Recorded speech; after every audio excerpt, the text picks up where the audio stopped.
Hi D నమస్తే, నేను Jhansi. Welcome to our channel all in one channel. ఎలా ఉన్నారండి? అందరూ బాగున్నారా? నేనైతే చాలా బాగున్నాను. మీరు కూడా చాలా చాలా బాగుండాలని మనస్ఫూర్తిగా కోరుకుంటున్నాను. ఈరోజు అందరికీ యూజ్ అయ్యే అద్భుతమైన అమేజింగ్ కిచెన్ టిప్స్ మీ ముందు తీసుకొచ్చేసానండి. వీడియోని ఎక్కడ కూడా స్కిప్ చేయకుండా చివరి వరకు చూసి వీడియో నచ్చితే ప్లీజ్ అండి చిన్న లైక్ చేయడం మాత్రం మర్చిపోకండి ఫ్రెండ్స్. ఈరోజు పెళ్లి రోజు పుట్టినరోజు జరుపుకున్న ప్రతి ఒక్కరికి కూడా హార్ట్ఫుల్ కంగ్రాట్స్ అండి. Many more happiness of the day. ఇలాంటి పెళ్లి రోజులు పుట్టినరోజులు ఎన్నో జరుపుకోవాలని మనస్ఫూర్తిగా కోరుకుంటున్నాను.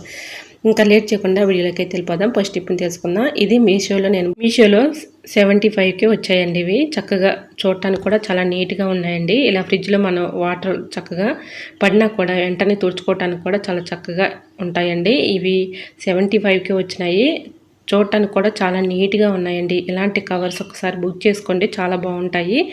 ఇలా పైన ఫ్రిడ్జ్ పైన ఉన్నటువంటి కవర్ కూడా మనకి ఈ విధంగా ఇచ్చాడండి. దీనిపైన కూడా వేసుకోవడానికి నేను ఇదంతా ఫ్రిడ్జ్ అంతా కూడా క్లీన్ చేసి మీకు చూపిస్తున్నాను. చూడండి ఎంత నీట్గా ఉన్నాయో. సర్దుకోవచ్చు ఈ విధంగా చక్కగా మనం ఇలా పెట్టేసుకున్నాం అనుకోండి, చూడటానికి కూడా నీట్గా ఉంటుంది. మీకు కావాలంటే లింక్ నేను డిస్క్రిప్షన్లో లింక్ ఇస్తానండి. సో యూజ్ అవుతుంది అని కమెంట్ చేయండి, డిస్క్రిప్షన్లో లింక్ ఇస్తాను. ఇంకా నెక్స్ట్ టిప్ని తెలుసుకుందాం. సీతాఫలాలు ఉంటాయి కదండి, అవి పచ్చిగా ఉంటాయి. మనకి వెంటనే పండాలి అనుకున్నప్పుడు ఒక నైట్ అంతా ఇలాగ రైస్లో ఉంచేసుకుని రైస్ అంతా కూడా ఈ విధంగా దానిపైన వేసేసి మిక్సింగ్ చేసేసుకొని ఇలా రైస్ బ్యాగ్ని ఇలా ఫోల్డింగ్ చేసుకున్నాం అనుకోండి, గాలాడకుండా ఉంటే ఒక నైట్లోనే చక్కగా పండిపోతాయి. ట్రై చేయండి.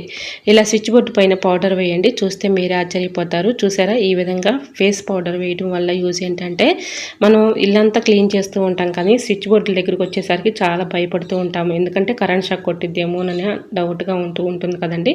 అటువంటి ఇబ్బంది ఏమీ అవసరం లేదండి. మీరు ఇలా క్లీన్ చేసుకునే ముందు కొంచెం మెయిన్ ఆఫ్ చేసేసుకుంటే సరిపోతుంది. ఇలా కొంచెం కాటన్ అయితే తీసుకుని దానిపైన మీరు యూజ్ చేసుకునే ఫేస్ పౌడర్ ఏదైనా కూడా ఇలాగ కొంచెం కాటన్ పైన వేసేసి ఇలా క్లీన్ చేసుకున్నాం అనుకోండి, చుట్టూరు ఉన్నటువంటి డస్ట్ అనేది శుభ్రంగా ఇలా క్లీన్ అయిపోతుందండి.